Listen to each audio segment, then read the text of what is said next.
வணக்கம். ஆகாஷ்வாணி புதுச்சேரி செய்திச் சுருக்கம் வாசிப்பவர் ஆதவன்.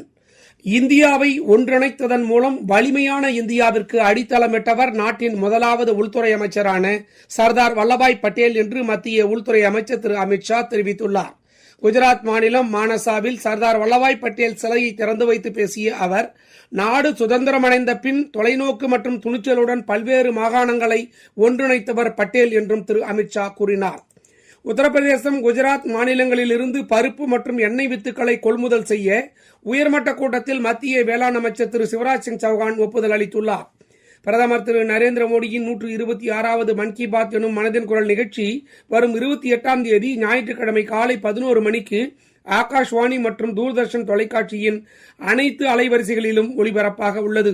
இந்நிகழ்ச்சியில் இடம்பெற வேண்டிய கருத்துக்களை பொதுமக்கள் நமோ செயலி, மை கவ் இணையதளம் மற்றும் 1800117800 என்ற கட்டணமில்லா தொலைபேசி வாயிலாகவோ வரும் 26ஆம் தேதி வரை தெரிவிக்கலாம் என்று அறிவிக்கப்பட்டுள்ளது. 2030ஆம் ஆண்டு காமன்வெல்த் விளையாட்டுப் போட்டிகளை அகமதாபாத்தில் நடத்துவதற்கு இந்தியா முறைப்படி விண்ணப்பித்துள்ளது.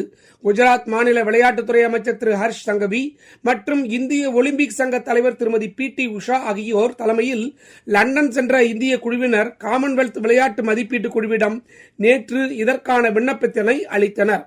கடந்த சில நாட்களாக பெய்து வரும் கனமழையின் காரணமாக தமிழகத்தின் சாத்தனூர் அணை நிரம்பி உபரி நீர் திறக்கப்பட்டதால் நீர் சொர்ணாவூர் பகுதியை வந்தடைந்தது.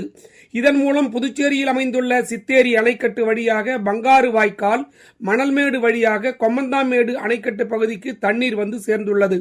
இந்த இடங்களை புதுச்சேரி மாவட்ட ஆட்சியர் திரு குலோத்துங்கன் நேற்று பார்வையிட்டு ஆய்வு செய்தார்.